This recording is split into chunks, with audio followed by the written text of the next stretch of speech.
Well? Yeah. Perfect. So nice to see you all here. This event's been planned for September 1st, but then we couldn't find the host, and now we're all finally here, so I'd like to thank a lot to our host here, maybe with a round of applause.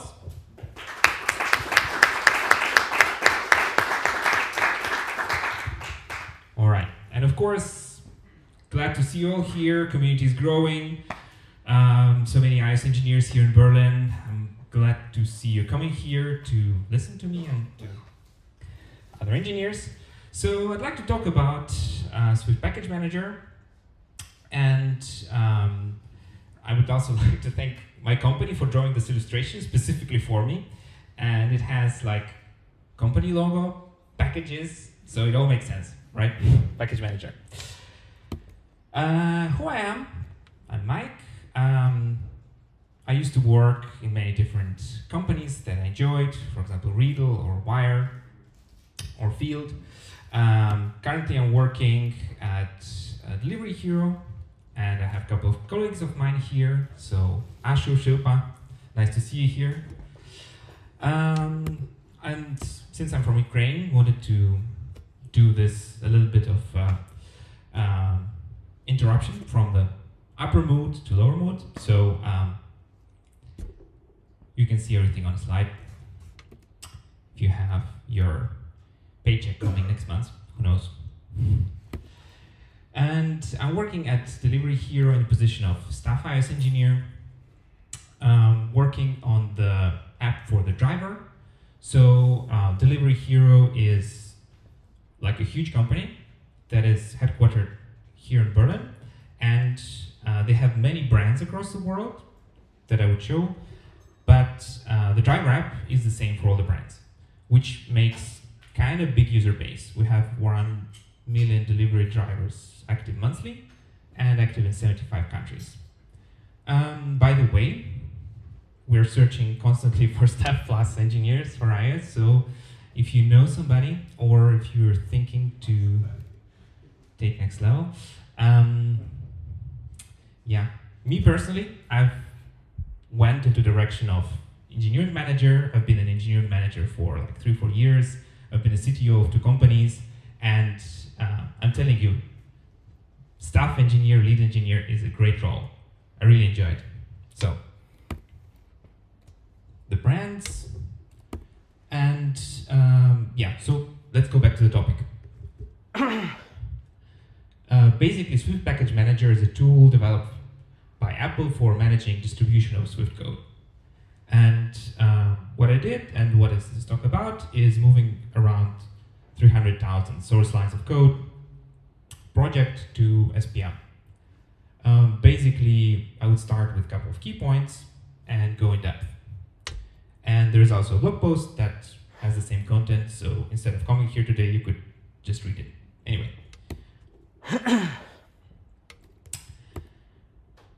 Basically, I put most important information up front, so you could read it and go home if you want, basically. If you thought that SPM would improve on compilation time, it's wrong. It's the same compilation time as CocoaPods. App size stays the same, and the only like measurable in numbers benefit, I think, is the startup time, because it is by default using static frameworks, which you can, by the way, achieve in CocoaPods as well. However, there are good parts to it, and first that I like the most, to be honest, is that it's a first class, like for Swift, it's a first class citizen.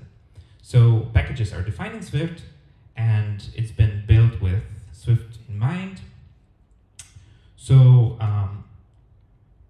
it's using Xcode for configuring your dependencies and understand changes that are happening. So if you have your local package and you're structured your code in the way that you have modules, you could basically stop using Xcode UI to manage which files are in, which files are out. It's just configured through the package manifest, and Xcode shows them correctly. So if you remove or add file, they appear automatically. and Xcode updates it for you. Really nice way. Basically, if you move from CocoaPods, you can also ditch your XC workspace, which is created by CocoaPods for connecting the Pods project with your regular project. And if your packages have resources, SPM creates this variable created in compile time called bundle.module, which is referencing the module of the current package. And yeah, as I said, if you want to add a dependency, it's all in Xcode UI. You don't have to use terminal, you don't have to use Vim or whatever you're using to edit your pod file.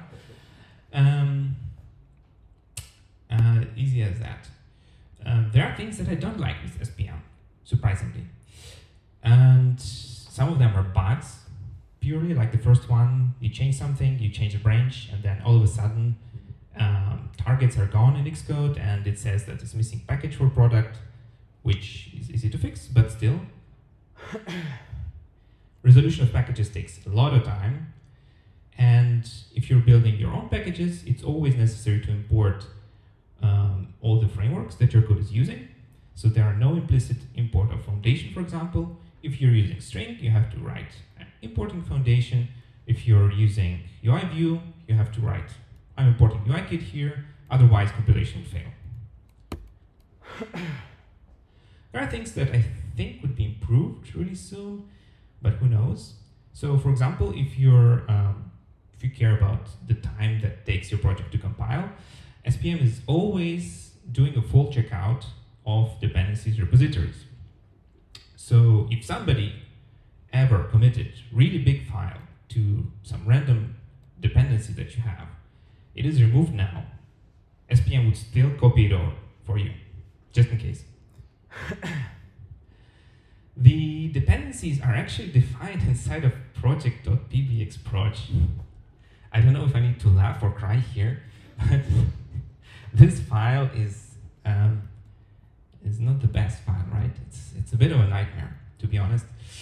And of course, if somebody wrote a package that used Swift in a little bit non-defined, like not the way Swift developers wanted it to be used, or used something that is deprecated right now, you would see the warnings from those packages, even if you cannot change them. I mean, you could change them, proposing, let's say, a merge request or pull request, but it's not possible to suppress them with SPM.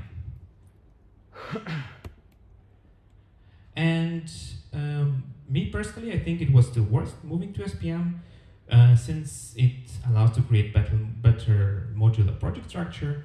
It is fast to add new projects, new packages, and package format is easy to use for Swift engineers. All right, let's go a little bit in depth here. Basically, Swift Package Manager was introduced because there is Linux.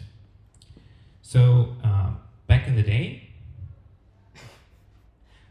Swift was considered a language that would be used on Linux. Sorry, I think there is still somebody doing backend in Swift, maybe. I think it's great, but I don't think it got that much traction.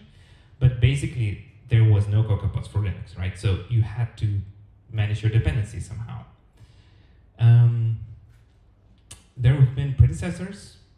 So I think all of you know CocoaPods, some of you know Carthage. Before then, there was Doom. So you had to copy tarballs, patch them, or just check in somebody else's sources to your repository. CocoaPods are effectively just pulling the sources in, and Carthage supports a bit beyond that, so you can cache some of the binaries of the frameworks that you're using, which is really nice. And by the way, SPM absolutely doesn't have it. This is our modular structure for the project that I'm talking about, and all the modules you see here are our own modules. So for them, we have in our repository package.swift, and the reference to the folder where their sources are, so we don't have to add them to Xcode. And dependencies between them can be managed by SPM purely. So we write in the package manifest which package depends on which, and it figures it all out. How would you approach the migration generally? For me, I went first with listing all the external and internal dependencies that are in a project, and it's important to find which versions of the dependencies are really providing the SPM support. You can easily understand it by looking at the repo and checking if there is a package to Swift. It could be the case that the library version that you're using already has SPM support, which, by the way, for me was like 90% of things that I used had SPM support. Sometimes you need to update to a newer version, and sometimes there are libraries that were not updated to use Swift Package Manager. So there was like exactly one library in our project like that, and I just moved it to SPM, created a pull request to mainline repo, and the author was like, wow, somebody's still using this library, what's going on? It was accepted, of course. Basically, in the need, what you want is to list of dependencies and the versions to them. Then, if you're moving from CocoaPods, you need to remove CocoaPods, which is kind of easy to do with a special Ruby gem that does exactly that. CocoaPods are fairly deeply integrated in your projects. They have xtconfigs. They put dependencies, so I think it could be a bit dangerous to remove it manually. Then, using Xcode, you can add the dependencies from step 1 using the interface. It works fairly well, apart from the fact that you need to paste the Git repository URL into a search field, which is not the most easy to understand UI. But then, in the end, it understands everything. There are different types of dependency rules. So, me personally, in our project, I prefer to use exact version because since we ship it to many drivers, delivery driver could get upset if their app would stop working because our SPM decided to update minor version of the library that actually broke it. And then, if you have local packages, so for example, we had our local dependencies managed by CocoaPods, having like a local pod specs. You just got to move the pod spec manifest to package Swift files. It is actually fairly easy because the format used is Swift. You have a syntax highlight and syntax help if you use Xcode. And if you look at the pod spec, for example, this was our local pod, and compare it to the project manifest, there are actually a lot of common things in there. The only difference is that the pod spec is defined in Ruby, and if you work long enough on iOS, you know Ruby, of course. But I think it's much easier to write in Swift, to be honest. What you have to take a closer look about is this tools version here on top. From version 5.3, you can add resources to packages. Before that, it wasn't possible. And I think 5.6 was introduced in Xcode 13.4. So for me, what would be really good to see going forward in the SPM is SPM doing shallow clones of the repositories of its dependencies. I cannot explain why it does full copying. And build artifacts caching, of course. So I think the team is working on it actually. Like the actual team that does creates the package manager. And by the way, it's open source, so if you want to contribute, it might be possible, I'm not sure. But still, you can see how it works inside. And They are building, I think, next version that might be doing something to do with Bazel, because like Bazel is not a package manager system, of course. It's a build system, but it has this trait of being like producing predictable builds and having all the inputs isolated. So for the inputs, you could cache the build artifacts. All right. Some of the cheat kind of things I left for the end. Basically, if you want to have an analogy between pod file and pod file log, the dependencies themselves are defined inside of the project file, as I said, but the pinned versions are saved in this special file inside of your project file called package.resolved. So it would make sense to check it in. If you have this error, you just need to run this command. And I would share the link in the end for the presentation, so you don't have to screenshot it. Sometimes it cannot understand that GitHub SSH fingerprint is good. And of course, like if you see this error in Xcode, the only what would you do? Like you have to click on the error and there would be a tooltip like fix it, like trust this SSH key. Anyway, sometimes it's failing to fetch your private packages. There are a whole list of things that you could do to fix it. And I think in general, you would just go around updating Xcode, trying this file packages reset package cache, and maybe just wiping the cache of SPM altogether. Yeah, one more thing. There is private Slack, or well, not that private since you can register to it, where Apple engineers and others are who are interested in package managers, of course, communicating. So if you want, you can meet me there and other engineers. Then yeah, that's really it. So I hope you enjoyed my journey through the SPM and package managers and build time, artifacts and everything like that. There is a companion post there that has all the troubleshooting and everything. And yeah, if you have any questions, it's a good time. Thank you.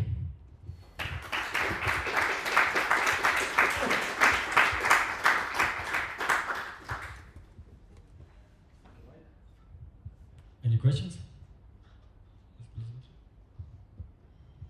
So the first question, first of all, of course, thank you for the presentation, quite interesting. And my first question, there is a lot of issues that you already mentioned, and with the new version of Xcode, do you feel some improvements in Swift Package Manager? And if there are some, could you mention them? It's a good question. So I unfortunately do not know about the improvements. We haven't moved yet to Xcode 14 in our team. Yeah, if I would know, tell you, but there's like, there's only hope that it's not like Xcode itself, right? So you get some fixes and something's broken. I do know what changed. It's what you have in build phases normally that was lacking in Swift Package Manager, so that you can, when build, run scripts also. This run script phase, which is present in Xcode, I don't know whether you know it. This is now available for Swift Package Manager as well. And then you have the plugins, the Swift Manager plugins as well. This is new. Yeah. Good point, yeah, thank you. Yeah, plugins went for you Swift 5.6. Ah, okay. But there's now some special Xcode integration that came with 5.7. Yeah, another thing that's interesting for me, it's do you have any logic in this package.swift? Yeah, so if you check, for example, Firebase package.swift, it's pretty heavy on logic, and there are good things that you can do with it. So for example, if you have multiple targets that have the same dependencies, you can factor them out into a variable and then just use this variable everywhere. So it is like fairly good. I've seen one that was so this project went ahead, and I was really upset about the fact that the Swift package manager always recompiles everything. Well, of course, it's the same as CocoaPods recompiling everything, but I had my past experience with Carthage where I could just fetch binary frameworks. So I went ahead and created like package.swift that lists the folder and dynamically creates the package for XC frameworks in this folder. So this is possible, for example. So you can do a lot of stuff in there. You can write your scripts. You can do whatever you want. It's a Swift code. Yeah, but in your project, in your package Swift, so you mentioned some internal frameworks. Do you have some logic? Or no? For the internal frameworks, no. And the last question. So you mentioned some troubleshooting, because my third question originally was how to do in these issues when it's can find the results. And the first one was about run command line, resolve dependencies. And as I remember, Xcode doesn't use the result of this parameter. Is it changed? Which one you mean? So for a Swift package manager, you could resolve all their dependencies. You'll run it, so they should check out it somewhere. You could provide folder where you do this. But at the same time, it works for command line, but Xcode itself still uses different cache. Yes, so this is important for the CI, right? If you want to do things on the CI, you could pass a special argument to Xcode build that would tell Xcode specifically where to put the checkouts. And normally you would cache this folder, and this would improve your build time by a lot. When you do it locally, let's say you're using Xcode interface, the packages are still checked out. I'm not sure where, might be derived data, might be somewhere else, but they're still on your local file system. So Xcode is still caching them between starts. Like you wouldn't be downloading all the dependencies all the time on your computer. I think it's just different use cases. One is for the CI and the other one is for Xcode interface. Yeah, it would be interesting if Xcode interface would allow you to say where your packages checkout should be sitting. But it may be like, maybe consider this too complex for Xcode interface in the end. And one a bit more off topic. So if you move to Swift package manager, why do you have RubyMine? Very good question. So, I have RubyMine. Let me show you my RubyMine. Basically, as I started at DH, they had this issue that there are many tests for different frameworks. So you could run all the tests every time, but you want to save time a bit, right? If you changed, let's say, modules that has icons, you don't want to retest network code, or vice versa. But if you change network code, you want to test everything that uses network. So we have this logic implemented in Ruby that analyzes the diff being analyzed and mapped to targets. And from targets, we figure out which targets are changed and which targets depend on those targets using like dependency graph. And we only run tests for changed targets. So this is why I have RubyMine. So for first line, right? For Fastlane, yeah.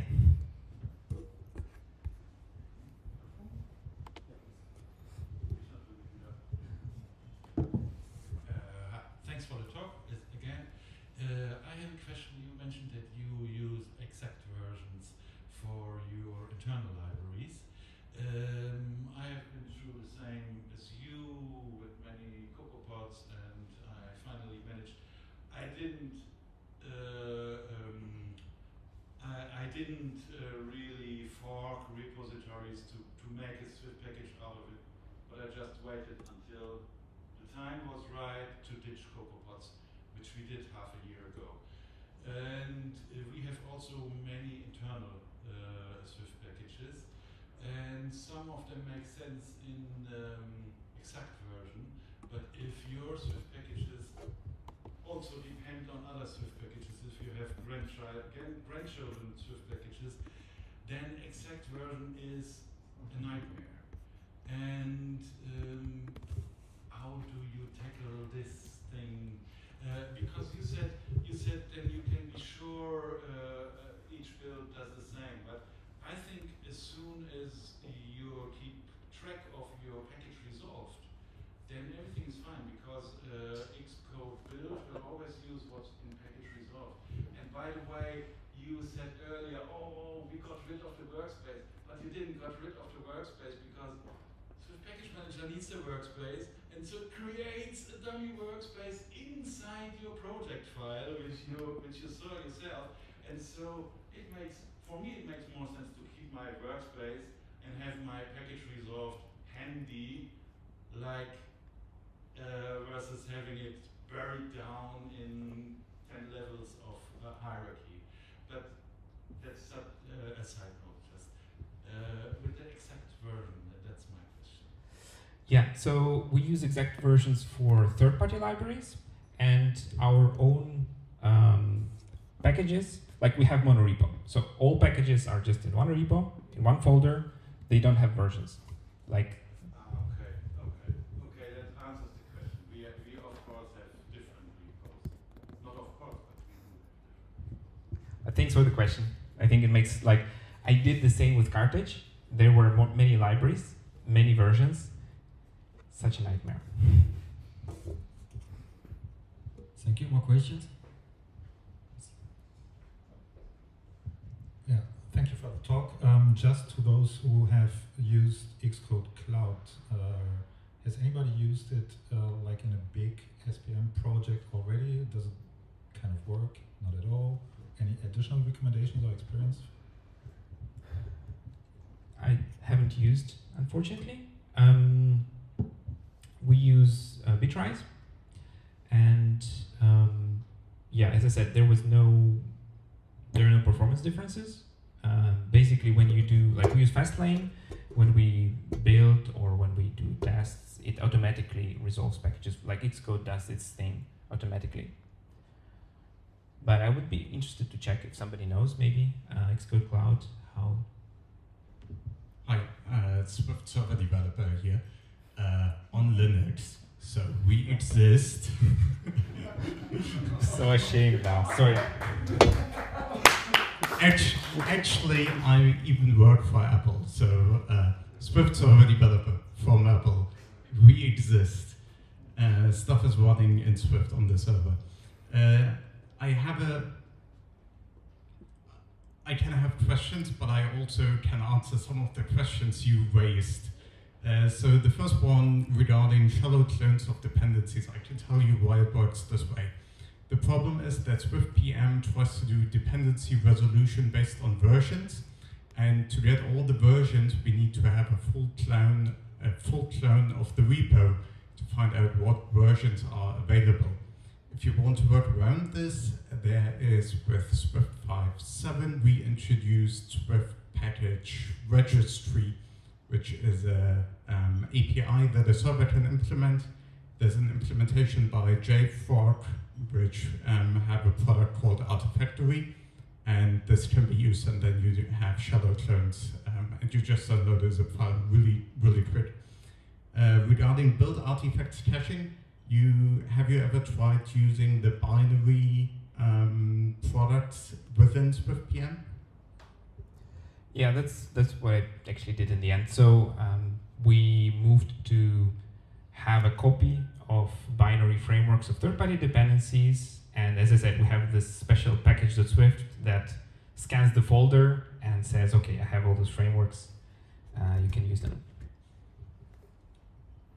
Great. Yeah, those are the, if you use anything with networks, please don't pin on exact.